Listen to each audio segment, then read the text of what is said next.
Well, here it is, guys. Spring of 2022. Turkey season is here. This is my second turkey season ever being a turkey hunter. My spring of 2021 was very blessed. I was actually able to tag out and kill my first turkey in the exact same spot that I'm hunting this year. Now I want to lay a little bit down and let you know why where I'm hunting is so important and so special to me. Basically where I'm living at right now is the old Wilkie home place, old farmstead. They used to own this property here, and they own some property in the bottoms around where you're going to be seeing that I'm hunting at. This is right next door to my mom and dad's property where I grew up 30 years ago. Best thing about this is nobody lived here. There wasn't a house here. It was all growed up with timber and some growed over fields. So my whole childhood, every day after school, every weekend, I was out here and running around with some longbows, recurves, pellet guns, BB guns, 410s later on, and I had a little bitty dog, little rat terrier named Miss Priss, and me and her spent every waking hour we could out here chasing rabbits, squirrels, snakes, you name it. Unfortunately back then we didn't have any deer and we didn't have any turkeys, but I dreamed every time I got after a rabbit that it might be a big deer, or I got after a squirrel or anything like that, it might be a turkey or a bear, because we didn't have that, but my imagination run wild. Fast forward 30 years, I bought the property right here beside my dad, I built my house, and now we have turkeys and we have deer. Well, turkey season's here. Like I said, this is my second year at it. I'm very novice at this, very much an amateur, but I absolutely love it. Now part of this, my dad bought the property around me, and he's also got 1 acre of green field down in the bottoms below our house. The key to this, and what makes it so tricky, is all the surrounding land around it we don't have permission to hunt for, and that's all the plowed fields you're going to see in the footage coming up. And the mountain across from the creek is also not ours. We don't have permission for that, and that's where the turkeys seem to roost. And every day they pitch down and they walk around these plow fields, and seldomly they ever walk in the green field of my dad's. So I spent the first 3 days of the hunting season this year trying to get after these birds. I know that we got at least 2 good longbeards there and several jakes, and that's where we're going to pick up day number 3, 6:30 in the morning, down there in the blind in the field trying to get after some turkeys.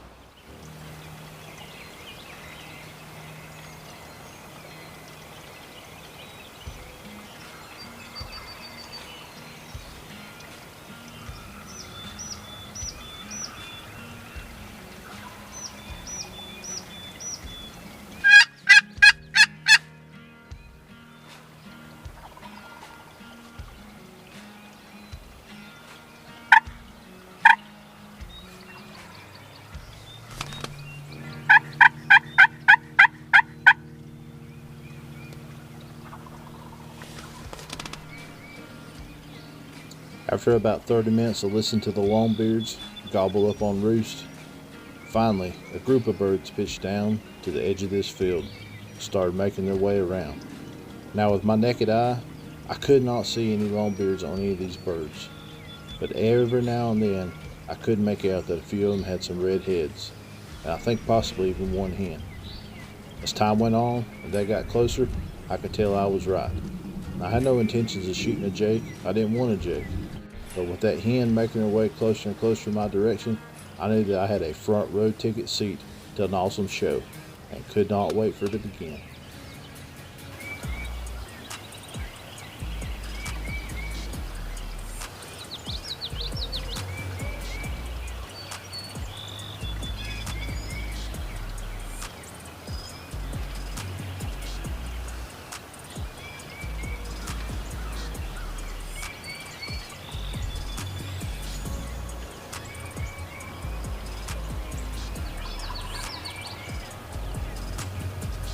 As you can hear right there, the longbeards are still up on the mountain and getting farther and farther away.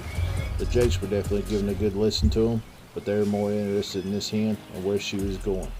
At this point though, a couple of the jakes started paying a little bit of interest in my hen decoy and got a little bit closer. I'm telling you guys, I know the jakes. I know I have no intentions of taking the jake, but that was fun and that got the heart racing.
After about 15 minutes in the field, the hen made her way on off to the left, and these jakes seemed to pay a lot of attention to those longbeards gobbling off in the distance.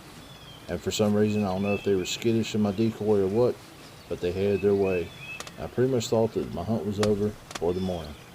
So after about an hour of watching these jakes and this hen come in the field and muster around, I'm telling you that I was excited. It had my heart pumping. 3 days of chasing birds, I haven't had anything inside the fence line, and I finally got something to come in. Unfortunately, as you can probably hear, the longbeards were gobbling and going out of hearing. Eventually the jakes were either spooked by my decoy or they heard the longbeards and they wanted to go to them, but you can see they just wandered on off.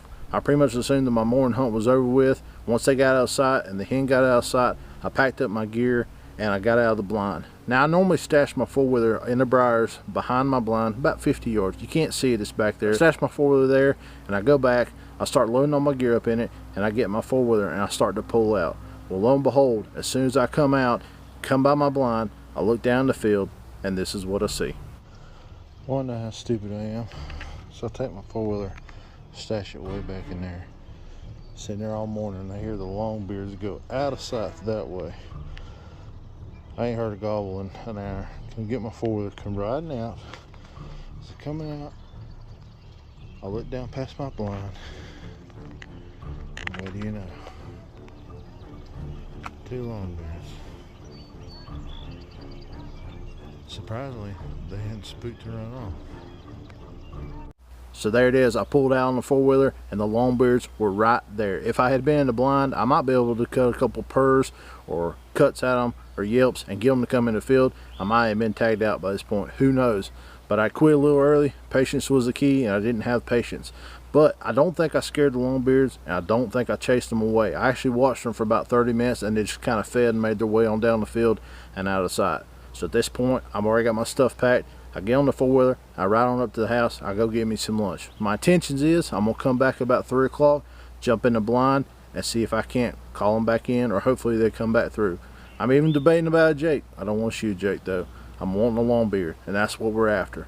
So fast forward a few hours, I get back in the blind, I'm sitting there, I hear longbeards off in the distance. I throw a few yelps every now and then. They don't ever seem to be getting closer. Everything goes silent for about a solid hour. I assume the longbeards aren't coming. I don't know what's going on, but I'm gonna sit here till dark. Then this happens. Check it out.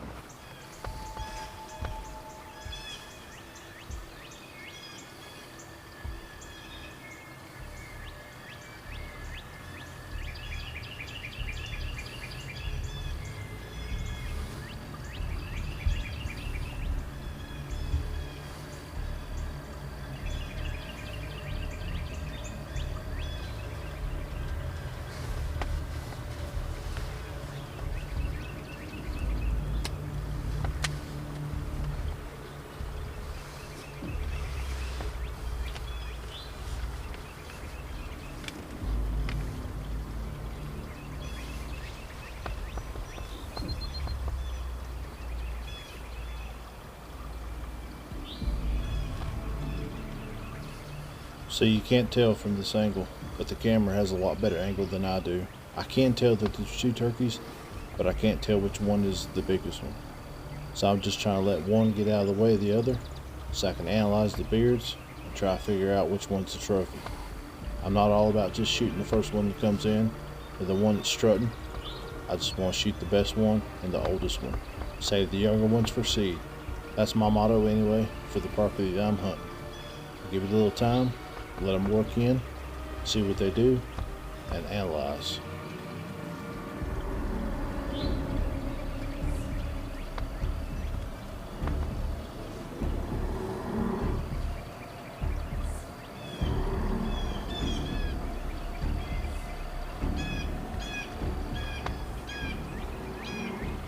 It's right here that I finally get a good look at the tom in the back. He's the one I'm after. He's got the biggest beard. He may not be the one strutting, but he can definitely tell he's the older bird. I'll go ahead and use my gun and rest it on his head, but he's slightly behind the tree to the right. The camera's got a better angle than I do. I just need him to move a little closer and the one in front to quit strutting.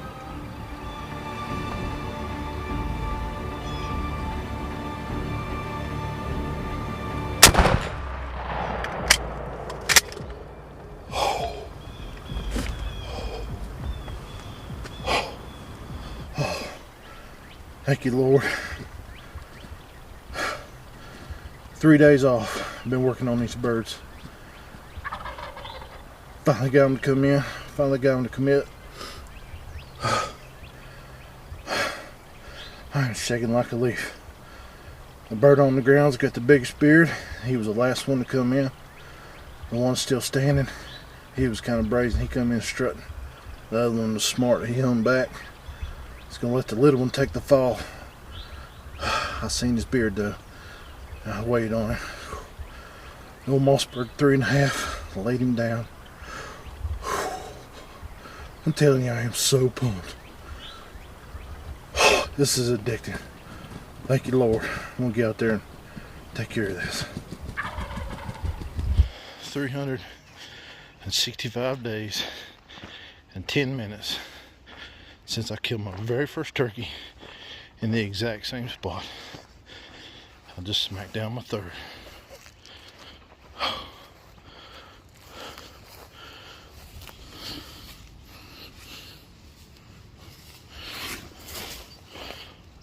Look at that paintbrush.